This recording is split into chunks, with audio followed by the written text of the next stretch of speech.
अस्सलाम वालेकुम। Live with Adil Shahzeb के साथ मैं हूं आपका मेज़बान। पाकिस्तान के माशी हालात कंट्रोल से बाहर हो चुके हैं। रिकॉर्ड महंगाई है, उसके बोझ तले गरीब और मिडिल क्लास जो है वो दब चुका है। मुल्क से मिडिल क्लास का तकरीबन खात्मा हो चुका है, या अमीर तर रह चुका है और या गरीब हैं इस मुल्क में।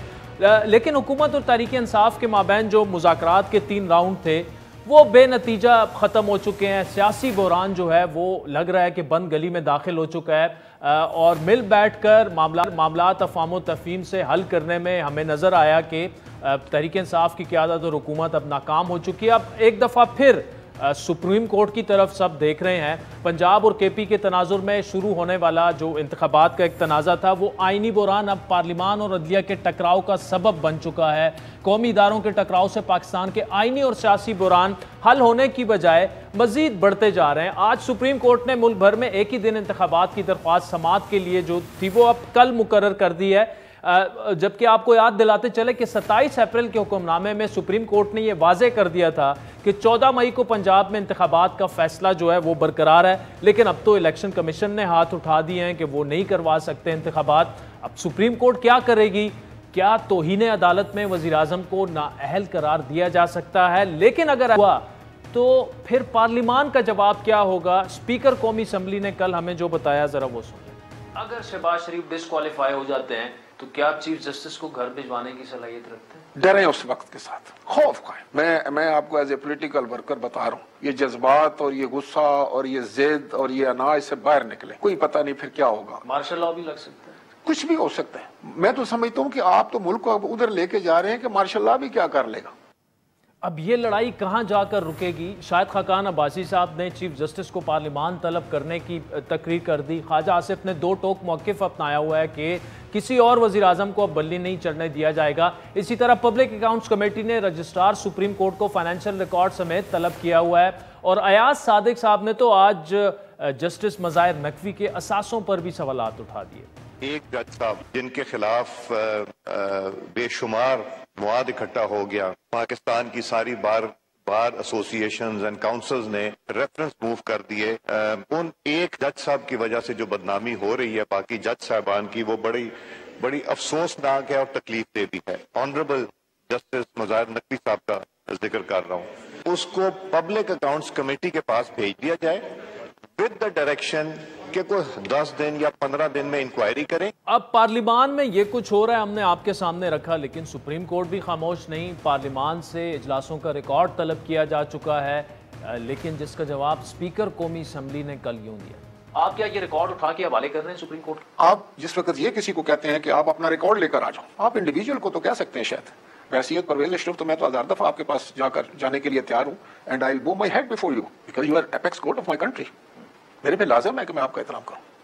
लेकिन जब एज एन इंस्टीट्यूशन पार्लियामेंट के स्पीकर के तौर पर आप बात करते हैं तो फिर मुझे ये वहां पर ये चीज देखनी पड़ती है कि इस पार्लियामेंट की तकद्दस, इसकी इज्जत और इसकी जो अजमत है उसकी रखवाली भी मुझे करनी है, उसको भी मैंने लेट डाउन नहीं होने देना है। तो ये तो आप अगर इस तरह कहते हैं कि भाई ले आओ अपने कागज इधर पेश हो जाओ, तो मेरे ख्याल फिर आप पार्लियामान को कह रहे हैं ना, तो पार्लियामान तो फिर सुप्रीम ना रही।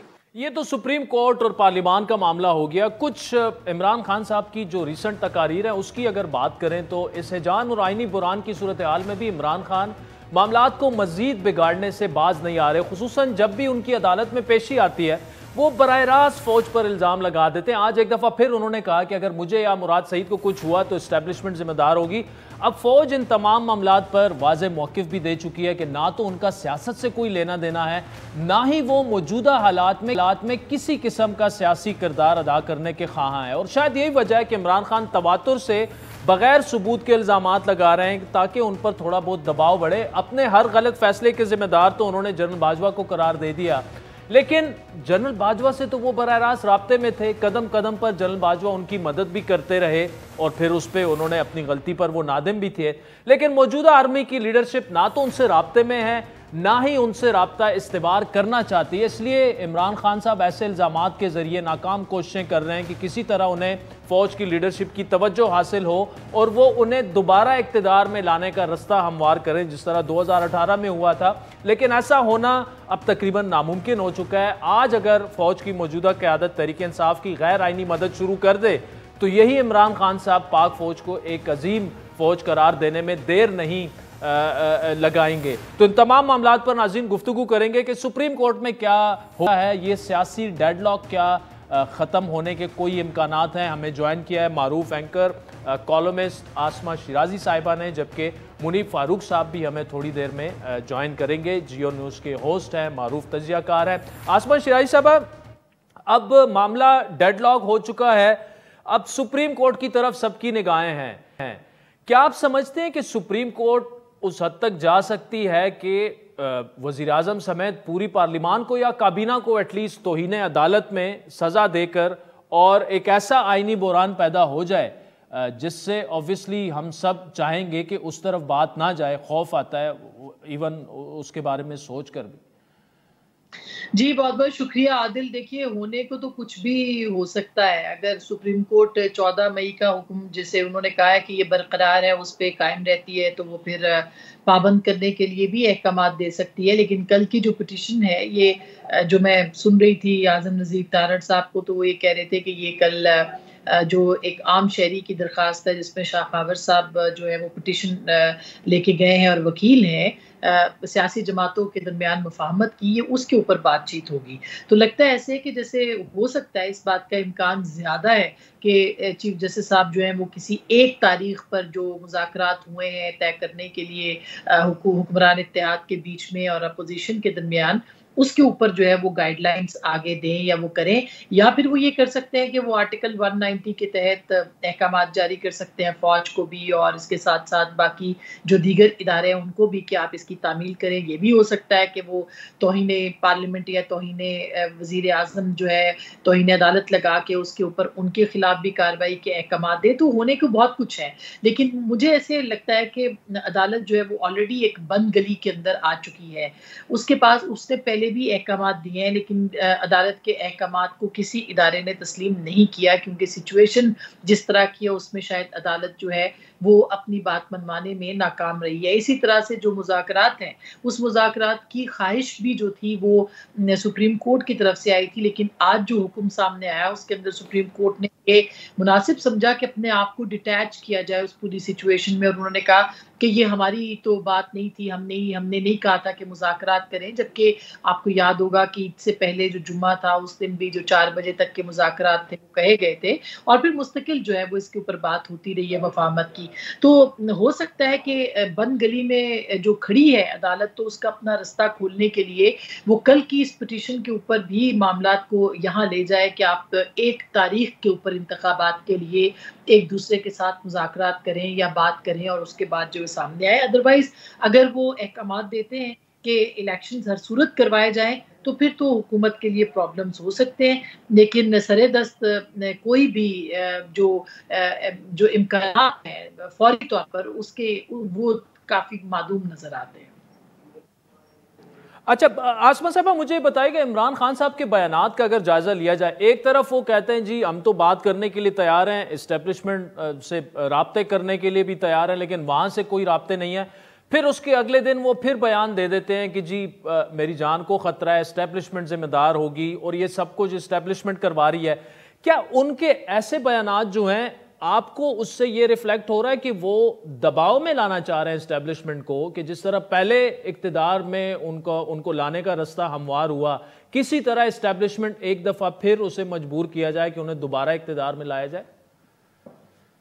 बिल्कुल आदिल, ये कोई बिल्कुल ना समझ में आने वाली बात है कि इमरान खान साहब जब भी अदालत के सामने जाते हैं वो एक पूरा बयानिया अपना देते हैं कि उनकी जान को ख़तरा है, उनको आइसोलेट किया जाएगा, उनको या गिरफ्तार कर लिया जाएगा या उनके ऊपर हमला होगा।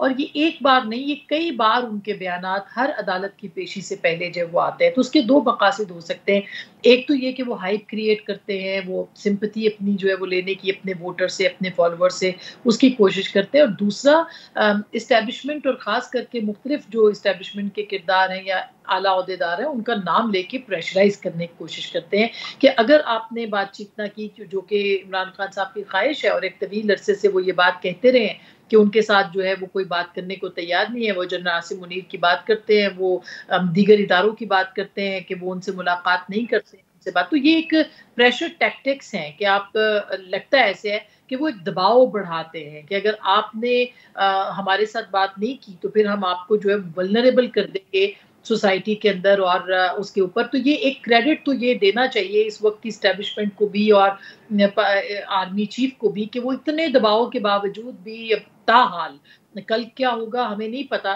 कि वो कितनी मुदाखलत करते हैं कितनी, लेकिन ताहाल वो जो है ना तो वो ब्लैकमेल हुए हैं ना वो प्रेशराइज हुए हैं। तो ये एक अहम बात है। लेकिन इमरान खान साहब से ज़रूर ये पूछना चाहिए कि वो एक तरफ जो है वो एंटी इस्टेब्लिशमेंट नैरेटिव की बात करते हैं, हर इल्ज़ाम को जनरल बाजवा के ऊपर, साबिक आर्मी चीफ के ऊपर आयद कर रहे हैं, और दूसरी तरफ वो ये बार बार इस ख्वाहिश का इजहार करते हैं कि इस्टेब्लिशमेंट जो है वो उसके बगैर आगे नहीं बढ़ा जा सकता, उनके साथ बात करनी चाहिए। तो उनके लगता है ऐसे ही है कि ताहाल उनके हाथ में पिंडी से जो उनके रवाबित हैं या गेट नंबर 4 के साथ उनके जो रवाबित हैं वो बहाल नहीं हो सके हैं। अच्छा आसमा, इसी से जुड़ा आखिर मैं आपसे ये पूछूंगा कि अभी तक तो इमरान खान साहब के जितने बयानात हैं और आपने बड़ा अच्छा एक्सप्लेन किया, उसके कई मकासद हो सकते हैं कि वो दबाव डलवाएं और एस्टेब्लिशमेंट को किरदार पर मजबूर करें, लेकिन अभी तक तो हमने देखा कि दूसरी जानिब से तो सब्र का मुजाहरा तो किया जा रहा है, लेकिन तारीख हमें ये बताती है कि वो सब्र तमाम भी हो सकता है और जब तमाम हो जाए तो फिर मामलात जो हैं वो आउट ऑफ कंट्रोल भी हो सकते हैं। क्या ऐसा कुछ होता आप देख रही हैं कि इमरान खान साहब को बता दिया जाए कि यार ये अब बस फुल स्टॉप आपको लगाना पड़ेगा और ये रेड लाइन है, इससे ज़्यादा अब बर्दाश्त नहीं होगा? देखिए, ये तो आदिल एक अपनी जगह पे एक बात बहुत अहम हो चुकी है, क्योंकि बहुत सारे ऐसे लोग हैं जो कि तहरीक इंसाफ से वाबस्ता हैं, वो उनके सोशल मीडिया एक्टिविस्ट हैं, उनके इन्फ्लुएंसर्स हैं, वो जिस तरह से एक इल्ज़ाम तराशी जो कि किसी ये इजहार के बीच में नहीं आती, तो इससे कोई ना कोई खुदा ना करे लेकिन कोई मिसहैप ऐसा हो सकता है कि जो मेरी और आपकी आज़ादी है पे कंटेन करने की कोशिश की जाए। तो ऐसा होना नहीं चाहिए, क्योंकि इसमें कोई, यानी मैं और आप तो कम से कम ये बात कभी भी नहीं कहेंगे कि कोई कानून साजी हो या कोई ऐसी चीज हो। पहले भी जितने लोग पकड़े गए हैं वो बहुत जो थे उन्होंने अपनी हुदूद को भी क्रॉस किया था, लेकिन उसके बावजूद हम ये समझते हैं कि ये सोल्यूशन नहीं है। मगर जो हम बंदगली में इदारों को खड़ा होता देखते हैं, हम अदालत को खड़ा होता देखते हैं, हम पार्लियामेंट और अदलिया की महाजराई को देखते हैं, हम पीटीआई की एक पोजीशन को देखते हैं, मसलन ये कि 14 मई से पहले हर सूरत असेंबली को तहलील हो जाना चाहिए। अगर मुज़ाकरात इस वक्त नाकाम हुए तो उसके अंदर क्या ये जिद और ये जो शर्त है ये उसका हिस्सा नहीं है कि अभी बातचीत शुरू हुई थी और दूसरी तरफ जो है वो फवाद चौधरी साहब के ट्वीट्स या इमरान खान साहब के बयानात, शीरी मजारी साहिबा के मकालात और ये सब चीज़ें जो है वो सब आपने देखी कि ये मंजर आम पर आना शुरू हो गई। तो ये मुज़ाकरात का तरीका नहीं होता। सियासी जमातें जब बैठती हैं वो कुछ लो और दो की बुनियाद के ऊपर बात करती हैं, और अदालत जो जहाँ पे खड़ी है वो भी एक बंद गली में। और आज एक बात को उनकी वजाहत करना कि हमने मुज़ाकरात के लिए नहीं कहा, इसका मतलब ये कि वो डिटैच कर रहे हैं अपने आप को इस चीज़ के साथ, जबकि कल उनका मफामत वाले केस के ऊपर बात करना, और हो सकता है कि उसके ऊपर किसी एक्सट्रीम पे ना जाना, लेकिन इम्कानात कुछ भी है, वो हर चीज़ जो है वो किसी न किसी जगह पे जाके एक बंद गली पे लाके खड़ा करेगी, और रियासत को इस बंद गली से निकलने के लिए इंतहाई इक़दामात वो उठा सकते हैं। और ये आपने सुनवाया, राजा परवेज़ अशरफ साहब कह रहे हैं कि मार्शल लॉ जो है वो कोई आउट ऑफ क्वेश्चन चीज़ नहीं है, होना ऐसा नहीं चाहिए, बिल्कुल भी नहीं होना चाहिए। मगर अगर स्पीकर नेशनल असेंबली को ये लग रहा है कि मार्शल लॉ लग सकता है या जुडिशल मार्शल लॉ प्लस हो सकता है, तो फिर तो चीज़ें जो हैं वो किसी न किसी एक्सीडेंट पे खुदा न खास्ता बदल सकती हैं। आसमा शिराजी साहिबा, thank you so much for joining us. नाज़रीन, आज एक दफ़ा फिर खैबर पख्तूनख्वा को गर्दी ने अपनी लपेट में लिया। अपर कुरब में हाई स्कूल में फायरिंग का जो वाक़या पेश आया उसमें 7 असातिज़ा जो हैं वो जाम बहक हो चुके हैं, और पुलिस के मुताबिक नामालूम अफराद ने फायरिंग करके स्टाफ रूम में जो उनको मौत के घाट उतारा। हॉस्पिटल्स में इमरजेंसी भी नाफिज कर दी गई है। अब ये तमाम असातिज़ा जो थे इम्तिहानी ड्यूटी पर थे। इससे पहले आज पाड़ा चिनार में चलती गाड़ी पर फायरिंग करके एक और टीचर को कत्ल किया गया, और इसके अलावा एक और मतलब 2-3 आज वाक़यात ऐसे दहशत गर्दी की खैबर पख्तूनख्वा में हो चुके हैं जो कि यकीनी तौर पर अलार्मिंग हैं। और सियासी जमातों को भी चाहिए कि इस जानिब तवज्जो दें, हुकूमत को भी चाहिए। सिक्योरिटी के हालात जो हैं वो मखदूश होते जा रहे हैं। इमरान खान साहब को भी सोचना चाहिए और वज़ीर आज़म शहबाज शरीफ साहब को भी सोचना चाहिए। मिल बैठने का इस वक्त आ चुका है। तो वक्त चाहता है एक ब्रेक का, जिसके आपको गोवा लिए चलेंगे। वज़ीर ख़ारजा बिलावल भुट्टो ज़रदारी जो है SCO में मीटिंग की शिरकत के लिए वो पहुँच चुके हैं। तफसीली गुफ्तगू करेंगे। वेलकम बैक नाज़रीन। मुख्तलिफ मसाइल से दो चार पाकिस्तान को खारजा महाज पर भी मुश्किलात का सामना है, लेकिन इन मुश्किलात पर काबू पाने के लिए वज़ीर ख़ारजा बिलावल भुट्टो, हमने देखा कि जब से वो पावर में आए हैं तो हमें वो बड़े मुतहरिक नज़र आ रहे हैं। आज शंघाई ताउन तंजीम के इजलास में शिरकत के लिए वो इंडियन सिटी गोवा पहुंच चुके हैं, जहां रशिया के वज़ीर ख़ारजा सरगई लारोफ और चाइनीज़ वज़ीर ख़ारजा भी इसमें शरीक हैं। और इसका एजेंडा है महफूज SCO। शंघाई ताउन तंजीम के वज़राए ख़ारजा इजलास में तमाम नज़रें इस बात पर मरकूज़ हैं कि इंडिया के जो फ़ॉरेन मिनिस्टर हैं SJ शंकर और बिलावल भुट्टो के दरमियान SCO की साइड लाइन्स पर उससे अलग क्या कोई मीटिंग होगी नहीं होगी। लेकिन दोनों वज़राए ख़ारजा जो हैं एक इशाइये में ज़रूर मुसाफ़ा भी करेंगे और मुलाकात मुतवक्के तो है लेकिन तय नहीं है, क्योंकि इंडियन फ़ॉरेन मिनिस्टर ने आज रशिया और चाइनीज़ फ़ॉरेन मिनिस्टर से मुलाकातें तो की हैं, जबकि बिलावल भुट्टो की अब से कुछ देर पहले रूसी हम मनसब सरगई लारोफ से मुलाकात हुई है। शंघाई ताउन तंजीम के सेक्रेटरी जनरल और उज़्बेकिस्तान के वज़ीर ख़ारजा से भी मुलाकात बिलावल भुट्टो की आज रात होगी। SCO के वज़राए ख़ारजा का इजलास एक ऐसे वक्त में होने जा रहा है जब पाकिस्तान और इंडिया के दरमियान जो बामी ताल्लुकात हैं वो मुतअद्दिद मुतनाज़ा उमूर के बायस तनाव का शिकार हैं, बिल्कुल डेड लॉक है इस वक्त। इंडियन फॉरेन मिनिस्टर से बिलावल भुट्टो से मुलाकात के बारे में जब पूछा गया तो उन्होंने एक दो टोक जवाब दिया कि पड़ोसी मुल्क को ये समझना चाहिए कि टेररिज्म और मुज़ाकरात साथ साथ नहीं चल सकते, लेकिन पाकिस्तान का अगर कहा जाए तो पाकिस्तान का मौक़िफ़ भी ये है कि मकबूजा कश्मीर में जो ज़्यादतियाँ हुई हैं या जो खुसूसी हैसियत उसकी ख़त्म की गई, जब तक वो बहाल नहीं होगी तो इंडिया से किसी किस्म के राब्ते बहाल नहीं हो सकते। अब इस दौरे में दोनों ममालिक के दरमियान किसी मज़बत पेशरफ्त के इम्कानात तो कम है, लेकिन एटलीस्ट जो बर्फ़ है वो पिघलना शुरू ज़रूर हो सकती है। बिलावल भुट्टो ने इंडिया रवानगी से पहले सोशल मीडिया पर जो एक वीडियो जारी की, उन्होंने ये कहा कि वो गोवा में पाकिस्तानी वफ़द की करेंगे और उनका जाना ये वाज़ेह पैगाम भेजता है कि पाकिस्तान SCO को कितनी अहमियत देता है। आज मैं गोवा भारत जा रहा हूँ, जहाँ मैं पाकिस्तान का डेलीगेशन को क़यादत कर रहा हूँ। तो मैं उम्मीद रखता हूँ कि इंशाअल्लाह ताला जो हमारा SCO का CFM है वो बहुत ही कामयाब होगा। अब बिलावल भुट्टो के इस दौरे को दोनों ममालिक के दरमियान एटलीस्ट आइस ब्रेकिंग के तौर पर अहम गर्दाना जा रहा है, लेकिन तहरीक इंसाफ इस दौरे पर तकसीम नज़र आती है, कंफ्यूज नज़र आती है। फवाद चौधरी ने बिलावल भुट्टो के दौरे पर तनकीद करते हुए ट्वीट की कि जी उनको वीडियो लिंक पर इजलास में वो शिरकत कर सकते थे, लेकिन नरेंद्र मोदी की मोहब्बत में इन हुक्मरानों के लिए कश्मीर पर मुजालिम और मुसलमानों अक़लियतों के साथ जुल्म की कोई अहमियत नहीं है। लेकिन फिर आप शाह महमूद कुरैशी साहब को सुने, जो कि फॉरेन मिनिस्टर रहे हैं, PTI के इमरान खान साहब के बाद सबसे सीनियर रहनुमा हैं। उनकी स्टेटमेंट जो थी वो बड़ी इंकरेजिंग थी, उनके बकौल बिल्कुल जाना चाहिए था बिलावल भुट्टो ज़रदारी को। तो इन तमाम मामलात पर गुफ्तगू करेंगे। गोवा में क्या चल रहा है, इंडियन मीडिया कैसे देख रहा है, खुसूसन बिलावल भुट्टो ज़रदारी के विज़िट को। पाकिस्तानी फॉरेन मिनिस्टर का किसी का भी 12 साल के बाद ये इंडिया का दौरा है। हमें ज्वाइन किया है गोवा से सुदेंद्र कुलकर्णी साहब ने, मारूफ मुसन्निफ हैं और अटल बिहारी वाजपेयी जो कि प्राइम मिनिस्टर थे इंडिया के, उनके तर्जुमान भी रह चुके हैं। कुलकर्णी साहब बहुत शुक्रिया। कैसे लिया जा रहा है एक तो इंडियन मीडिया में, और ओवरऑल क्या सोच इंडिया में क्या पाई जाती है? पाकिस्तान में तो बड़ा एक पॉजिटिव इसको देखा जा रहा है कि बिलावल भुट्टो को जाना चाहिए था, और जो आइस ब्रेकिंग एटलीस्ट दोनों ममालिक के ताल्लुकात में हो सकता है कि कुछ मामलात अच्छी तरफ चले जाएं।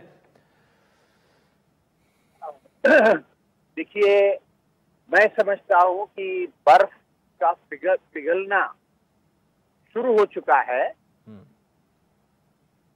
अब कितना बर्फ इस मीटिंग में पिघलेगा ये अलग बात है, लेकिन 12 साल के बाद पाकिस्तान के फॉरेन मिनिस्टर का यहाँ आना ये अपने आप में बहुत खुशी खुशी की बात है। और इंडियन मीडिया में और हिंदुस्तान के लोगों में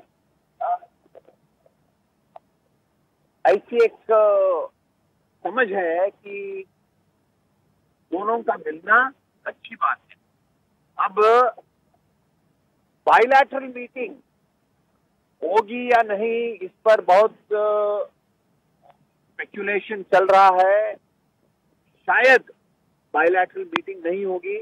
ये बहुत अफसोस की बात है कि दोनों शंघाई कोऑपरेशन ऑर्गेनाइजेशन के मीटिंग के लिए दोनों साथ साथ बैठे हैं, लेकिन बायलैटरल मीटिंग नहीं करेंगे।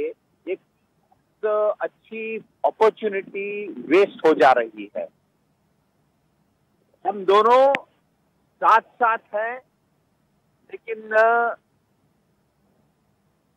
इस प्रकार इस ढंग से हमारे मिनिस्टर या वहां आ जाना या वहां के मिनिस्टर यहाँ आना, प्राइम मिनिस्टर के लेवल पर गुफ्तगू होना, डायलॉग होना, ये सख्त जरूरी है। लेकिन अभी तक जो टेंशन है वो बरकरार है और हम चाहते हैं कि मुल्कों के हुक्मरान में ये बात आ जाए कि डायलॉग के सिवा कोई रास्ता नहीं है। जंग तो बिल्कुल ऑल्टरनेटिव नहीं हो सकता है। डायलॉग ही, जो भी टेररिज्म का मसला हो या कश्मीर का मसला हो, ये बातचीत से ही हम आगे बढ़ सकते हैं। और अब शंघाई कोऑपरेशन ऑर्गेनाइजेशन के कारण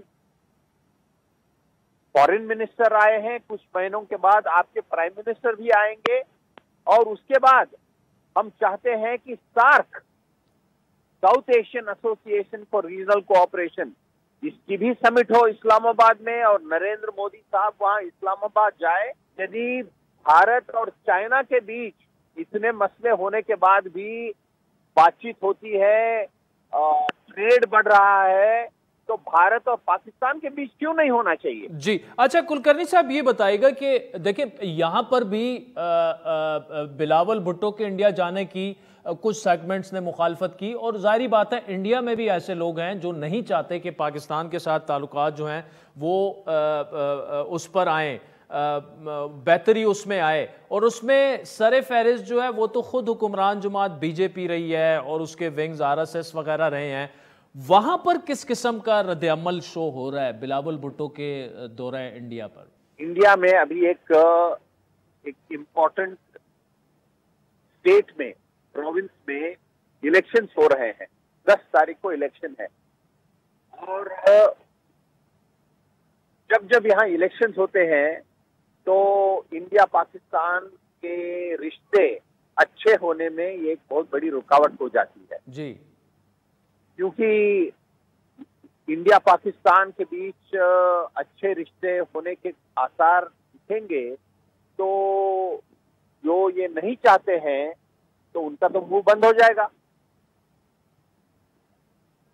इसलिए दोनों मुल्कों के हुक्मरान ये तय करें कि अंदरूनी पॉलिटिक्स हम बायलैटरल रिलेशंस में न लाएं।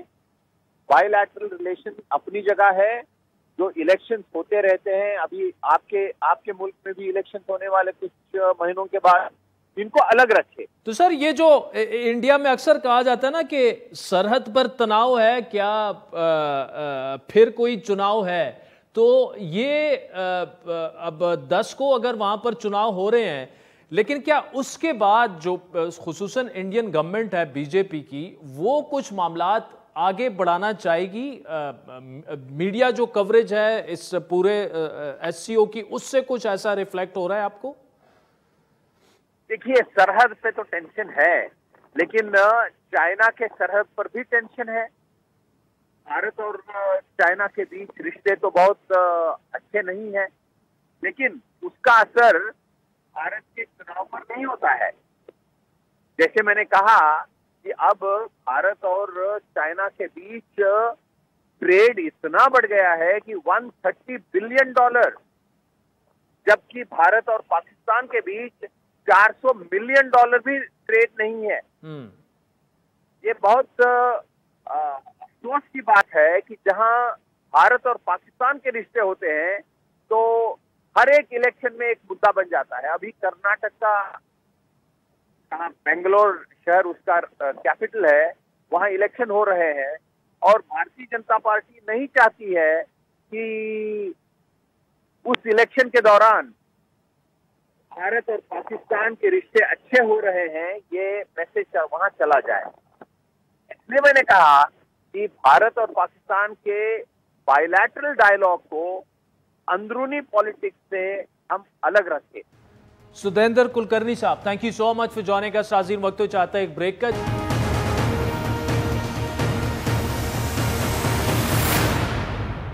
वेलकम बैक नाज़रीन। ब्रेक से पहले सुदेंद्र कुलकर्णी साहब ने हमें गोवा से ज्वाइन किया और इसी मामले पर हम बात करेंगे, और ख़ुसूसन जो इंटरनेशनल अफेयर्स हैं और इस वक्त जो सिचुएशन है, तालिबान के जो अबूरी वज़ीर ख़ारजा हैं वो भी पाकिस्तान कल पहुंच रहे हैं, चाइनीज़ फॉरेन मिनिस्टर भी यहाँ पर हैं, और बिलावल भुट्टो जरदारी साहब जो हैं वो गोवा में हैं।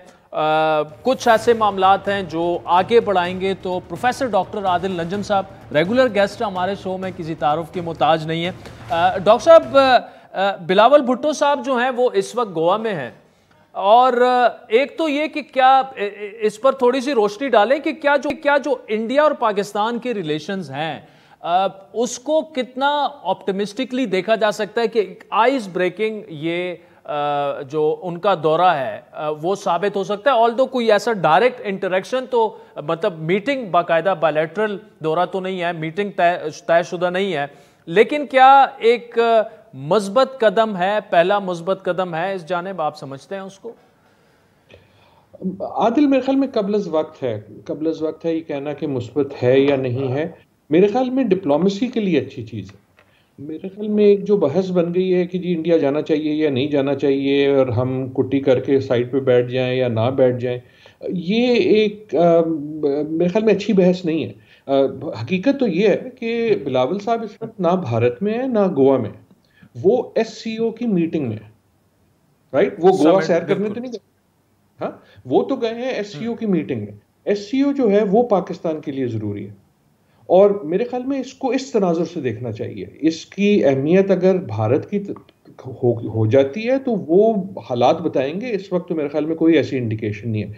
इंडिकेशन सिर्फ ये है कि अगर हम रुस के बैठ जाएंगे और अहम मौके जो हमें डिप्लोमेसी के मिलते हैं उनसे हम हट के साइड पे बैठ जाएंगे कि जी हम नहीं जाते क्योंकि वहां है, तो that is not good for Pakistan. Diplomacy should always be focused कि हमारे लिए क्या अच्छा है। तो मेरे ख्याल में फोकस ये है कि SCO जो है एक इदारा, वो एक उसकी अहमियत हमेशा से थी और अब और भी बढ़ रही है। एज हम दुनिया के जो तनाजुर में देखें, चीन के तनाजुर में देखें, ग्लोबल रिलेशंस के तनाजुर में देखें, तो इस वक्त मेरे ख्याल में इसका जो एनालिसिस है वो SCO के हवाले से होना चाहिए, भारत के हवाले से नहीं। अगर इससे कोई ऐसी साइडलाइन पे चीज निकल आती है तो वाह वाह, लेकिन इस दौरे का जो मेजर है इसकी सक्सेस का या फेलियर का, वो उस पे नहीं होना चाहिए, वो डिप्लोमेसी पे होना चाहिए। मेरे ख्याल में खुशाइंद बात सिर्फ ये है कि हम डिप्लोमेसी भरपूर कर रहे हैं, हम डिप्लोमेसी को सीरियसली ले रहे हैं, और वो अच्छी बात है। ठीक, अच्छा सर, अगर SCO के तनाजुर में भी इसे देखें, फिर जो वॉशिंगटन पोस्ट में एक लीक शाया हुई, पाकिस्तान का झुकाव जो है वो ज़ाहिरी तौर पर अब चाइना की तरफ जा रहा है, उस कॉन्टेक्स्ट में आप कैसे देख रहे हैं इस मामला को? और इसी से जुड़ा कि IMF से स्टाफ लेवल एग्रीमेंट नहीं हुआ, और कुछ खबरें ये भी आ रही हैं कि शायद चाइना के साथ जो रीस्केड्यूल करना है, जो लॉन्ग टर्म हमारे एग्रीमेंट्स हैं, डेप्ट एग्रीमेंट्स हैं, वो भी एक शायद उसमें कंसर्न है। ये 2-3 एंगल्स जो हैं इसको थोड़ा सा सम अप कीजिएगा और अपने एनालिसिस हमें दें कि कितना आसान है चाइना के साथ करीब हो जाना लेकिन अमेरिका से दूर हो जाना, या उतना करीब ना होना पाकिस्तान के लिए। आदिल यार, बिल्कुल आसान नहीं है, बिल्कुल आसान नहीं है, बहुत दुश्वार है। लेकिन क्योंकि अगर दुश्वार है इसका ये मतलब नहीं है कि हम ना करें, ये करना अहम है। जो भी इसकी दुश्वारी है आपको ये बैलेंस लाने में, वो कहीं कम है बनिस्बत इसके कि हम कोई एक साइड चूज कर लें। अगर ये बैलेंस करके चलना कि इससे भी कुट्टी नहीं करनी उससे भी कुट्टी नहीं करनी मुश्किल है, और यकीनन मुश्किल है, तो इससे कहीं ज्यादा मुश्किल हालात हो जाएंगे अगर आप एक को पुग लेंगे और कहेंगे कि हम इसके कैंप में। तो इस वक्त जो है डिप्लोमेसी इसीलिए जरूरी है कि डिप्लोमेसी मुश्किल है। जहां तक वो वॉशिंगटन पोस्ट की स्टोरी है, देखें आप, हमने पहले भी ये बात की और मैं एक पेशेंट को ही कर देता हूं, जब भी कोई ऐसा मौका आएगा कि जहां पाकिस्तान लगेगा कि चीन के करीब या चीन से बात कर रहा है या चीन की किसी इदारे के करीब पहुंच रहा है, तो आपको यकीनन किसी ना किसी किस्म का प्रेशर आएगा अमेरिका से, चाहे वो इस किस्म की किसी लीक से आए, चाहे किसी स्टेटमेंट से आए। और कई बार वो प्रेशर मुश्किल हो जाएगा क्योंकि हमारे अपने इक्तिसादी और दूसरे हालात मुश्किल, लेकिन वी शुड एक्सपेक्ट कि जो चीन और अमेरिका का तनाव है वो उसका हम पे कैसे असर पड़ेगा। ऐसे ही पड़ेगा ना कि जब लगेगी कि कोई बात भी हल्का सा टिल्ट हो रहा है चाइना की तरफ, टिल्ट ना भी सिर्फ हाथ भी मिलाया जा रहा है, तो आपको एक तरफ से धक्का आएगा, दूसरी तरफ से भी इसी तरह धक्का आएगा। चीन अमूमन जो धक्का देता है वो पब्लिकली नहीं देता, लेकिन we should expect, that is what diplomacy is. Pakistan के लिए आपकी मेरी कई बार पहले भी बात हुई है, माय व्यू रिमेन्स कि हमें साइड नहीं लेनी चाहिए। दैट डजंट मीन कि ये आसान है, ये मुश्किल है और हमें इस मुश्किल रास्ते पर ही चलना चाहिए, बिकॉज एवरी अदर रास्ता इससे कहीं ज्यादा दुश्वार है। अच्छा डॉक्टर साहब, लेकिन चाइना जो है ऐसी सूरत हाल में, जब हमें कम से कम अब तो आगे अगर देखा जाए जून में हमने बजट देना है, उसके फौरन बाद एक और IMF के प्रोग्राम में जाना पड़ेगा। अगर अमेरिका से ये मामलात बिगड़ते हैं और IMF का जो स्टाफ लेवल एग्रीमेंट है, यहां पे भी अभी आहिस्ता आहिस्ता एक परसेप्शन बन रहा है कि शायद वो जियो पॉलिटिकल मामलात की वजह से स्टाफ लेवल एग्रीमेंट नहीं हो रहा। एक तो क्या आप भी यही समझते हैं कि एक वजह यह है स्टाफ लेवल एग्रीमेंट ना होने की? अगर स्टाफ लेवल एग्रीमेंट मजीद डिले होता है, चाइना कितनी मदद कर सकता है और क्या विलिंगली वो करने के लिए तैयार होगा? यार मदद तो आखिर में हमें खुद अपनी करनी होगी। जहां तक ये स्टाफ लेवल एग्रीमेंट की बात है, उसका मेरे ख्याल में सबसे बड़ा पहलू तो हमारी अपनी इंस्टेबिलिटी है। और उस स्टेबिलिटी में कोई भी अगर आपको पैसे देने लगे 4 बार सोचेगा, यार इनका तो पता नहीं है कि सज्जे पासे जा रहे हैं खब्बे पासे जा रहे हैं, इनका तो कुछ पता नहीं कि कल क्या होगा, आज शाम की क्या खबर होगी, कोर्ट कहाँ जाएगी, फौज कहाँ जाएगी, सियासत कहाँ जाएगी। तो हमारी अपनी जो इंस्टेबिलिटी है, that is the biggest reason for जो हमें नजर आ रहा है IMF में भी और दूसरे हालात में भी। लेकिन हैविंग सेड दैट, ऐसा नहीं है कि IMF जो है वो बड़ी ताकतों के प्रेशर से बालातर हो और खुसूसन अमेरिका के प्रेशर से। हैविंग सेड ऑल्सो दैट, अगर आप चीन से दूर हो जाएंगे इसलिए कि IMF की एग्रीमेंट में जून में कोई फायदा हो जाएगा, तो ये भी सोच लें कि चीन से दूर होने का आपको नुकसान क्या होगा, राइट? सो मेरे ख्याल में ये वाली जो बड़ी वाली गेम है ना, जो लॉन्ग टर्म गेम है, इसके फैसले जून और जुलाई और अगस्त में के मूव से नहीं होंगे। हमें साबित कदम रहना होगा।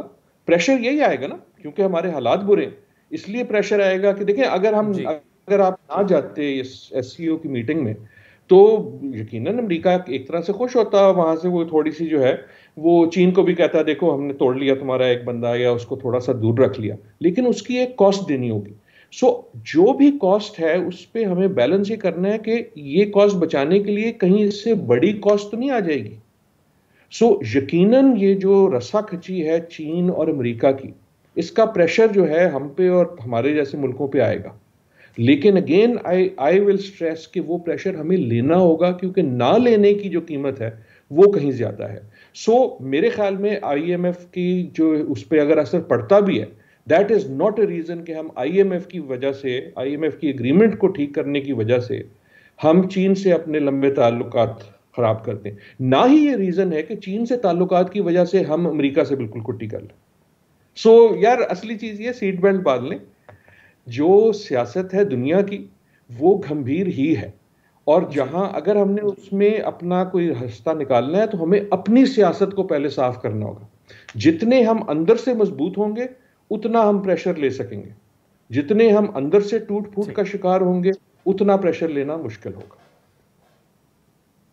अंदर से टूट फूट का शिकार ना होने की ऑब्वियसली सियासतदानों को ये सुनना होगा और उस पर अमल भी करना होगा। प्रोफेसर डॉक्टर आदिल नजम साहब, thank you so much for joining us. नाज़रीन, IMF के मामलात पर ही बात करेंगे, हमें ज्वाइन करेंगे डॉक्टर हफीज़ पाशा साहब, साबिक वज़ीर ख़जाना। एक ब्रेक के बाद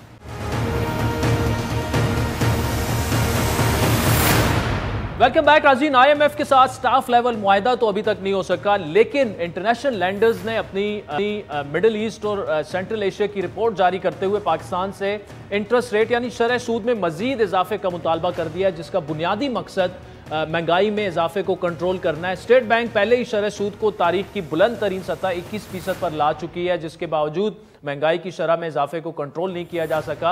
अप्रैल के महीने में 36.4% महंगाई रिकॉर्ड की गई, जो कि 59 साला रिकॉर्ड है। दूसरी जानिब आज विफाकी वजीर खजाना इसहाक डार ने द न्यूज़ में अपने आर्टिकल में तहरीर किया कि IMF से स्टाफ लेवल मुआहदे के लिए पाकिस्तान तमाम शराइत पूरी कर चुका है और उम्मीद की जाती है कि बहुत जल्द स्टाफ लेवल मुआहदे को हतमी शक्ल दे दी जाएगी, लेकिन ऐसा होता दिखाई नहीं दे रहा। उसकी वजूहात क्या है, तफसीली गुफ्तगू करेंगे। हमारे साथ मौजूद साबिक वजीर खजाना जनाब हफीज पाशा साहब। पाशा साहब, आज फाइनेंस मिनिस्टर ने द न्यूज़ में आर्टिकल लिखा, एक दफ़ा फिर इस उम्मीद का इजहार किया कि स्टाफ लेवल के मुआहदे को हतमी शक्ल मिल जाएगी। पाकिस्तान तमाम शराइत पूरी कर चुका है, लेकिन ऐसा हो नहीं रहा। दिन ब दिन हमारी मईशत जो है वो गिरती जा रही है। क्या शराइत पूरी करने के बावजूद स्टाफ लेवल मुआहदा ना होना, ये आपको नजर आ रहा है कि ये जियो पोलिटिकल हालात का मामला है और कुछ और रीजंस हैं जिसकी वजह से ये मुआहदा नहीं हो पा रहा? रहमानिर्रहीम, ये दरअसल एक बहुत अहम सवाल है। देखिए, ये जो 9th रिव्यू था IMF प्रोग्राम का, इससे मुकम्मल होना चाहिए था नवंबर पिछले साल की 3 तारीख को, और वो अभी तक हो नहीं पाया है। तकरीबन 5 महीने गुजर चुके हैं और ये बात बहुत परेशान कुन है, इसलिए कि पाकिस्तान को इस वक्त IMF की छतरी की शिद्दत से ज़रूरत है। इसकी क्या वजह है डिले की? एक तो हुआ ये कि सितंबर के बाद हुकूमत ने अपने पॉलिसीज़ को काफ़ी हद तक तब्दील कर दिया था और जो एग्रीमेंट हुआ था उससे काफ़ी डिविएशंस होना शुरू हो गए, ख़ासतौर पे एक्सचेंज रेट पॉलिसी में।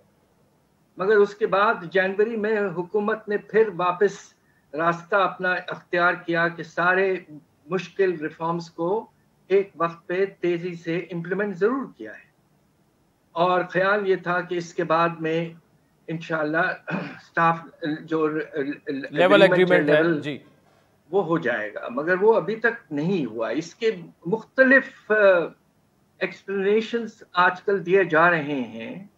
एक तो ये है कि पाकिस्तान को जो बाहर से पैसों की ज़रूरत है अपना कर्जे की वापसी और तिजारती खसारा को पूरा करने के लिए, वो तकरीबन 5 से 6 अरब डॉलर है जून तक, और उसका जो गारंटी है वो अभी तक पाकिस्तान को पूरी तौर पर नहीं मिला है। हालांकि ख्याल ये है कि सऊदी अरेबिया और UAE ने $3 बिलियन कमिट किए हैं, गैप कुछ है।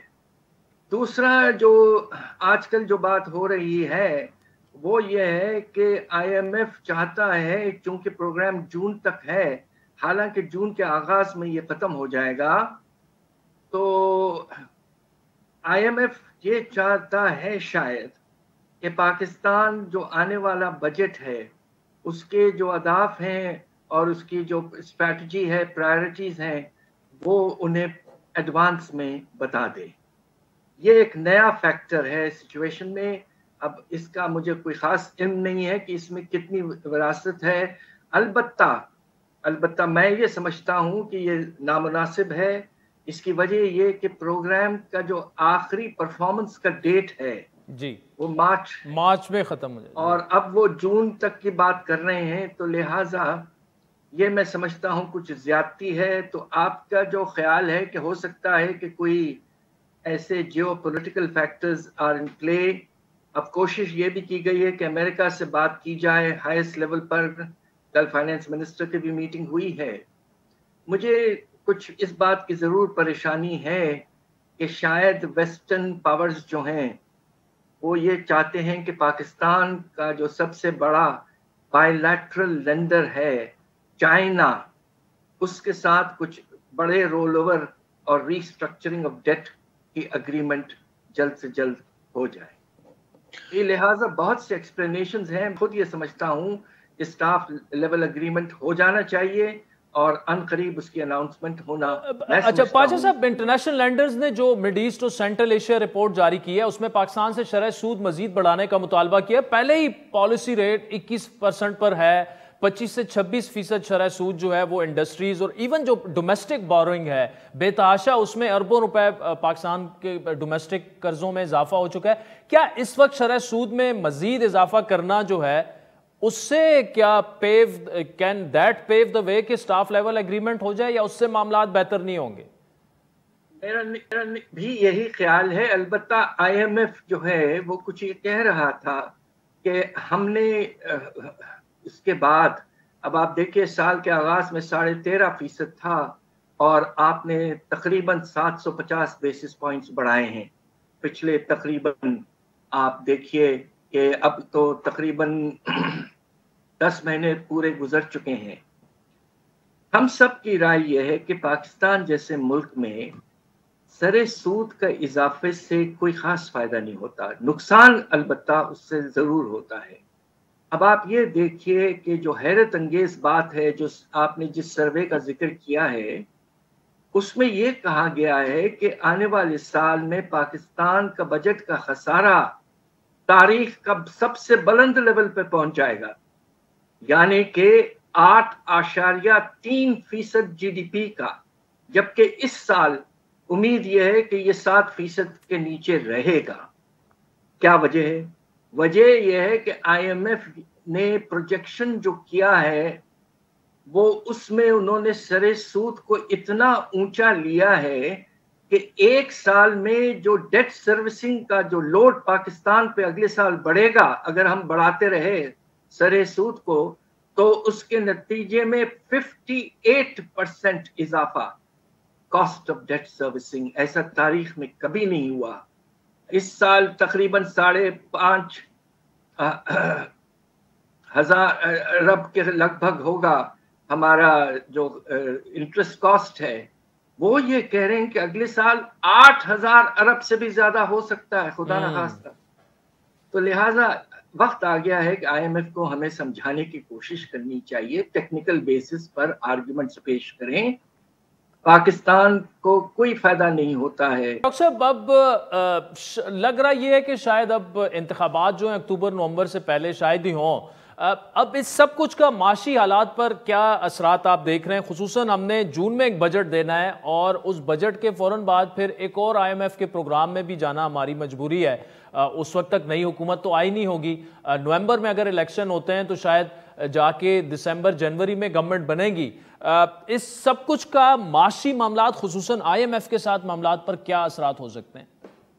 मेरी राय ये है कि देखिए, जिन हालात में इस वक्त हमारा मुल्क फंसा हुआ है और हम बेहद मजबूर हैं कि IMF की छतरी की हमें आगे भी ज़रूरत पड़ेगी, इसलिए कि उसके बगैर ख़ास तौर पे जो प्राइवेट लेंडर्स हैं पाकिस्तान के, वो हमें पैसा बिल्कुल नहीं भिजवा रहे हैं। अब होगा ये कि अगर एक हुकूमत कायम रहे, जून में बजट के बाद भी कुछ अरसा कायम रहती है हुकूमत, तो IMF का सवाल ये होगा कि हम किससे नेगोशिएट करें नए प्रोग्राम को। तो उस वक्त ये होगा कि अगर ये हुकूमत रहती है या केयरटेकर्स बाद में आते हैं, मगर मेरा ख्याल ये है कि हुकूमत अगर अगस्त तक रहती है तो डिले का खतरा है। अलबत्ता IMF ये भी कह सकता है कि चूंकि इलेक्शंस की वजह से हमें अनसर्टनिटी है कि आगे चलकर किस हुकूमत से हमें अपना रिश्ता कायम रखना पड़ेगा, तो आप ऐसा करिए कि नेगोशिएशंस में ना सिर्फ आप हों हुकूमत, बल्कि ऑपोजिशन की जो बड़ी पार्टी है वो भी मौजूद हो। तो अब ये भी एक नया पंडोरास बॉक्स खोल देता है। इसलिए भी मेरी अपनी नाचीज राय ये है कि बजट के बाद जिस हद तक हो सके जल्द से जल्द इलेक्शंस करवा दिए जाएं, इससे हमारे इकोनॉमिक इंटरेस्ट जो है वो बेहतर तरीके से रखा जाए। डॉक्टर हफीज पाशा की so much for joining us. नाज़रीन, आज के प्रोग्राम पर फीडबैक जरूर दीजिएगा। Twitter handle @Adil Shazi. इजाजत दीजिए।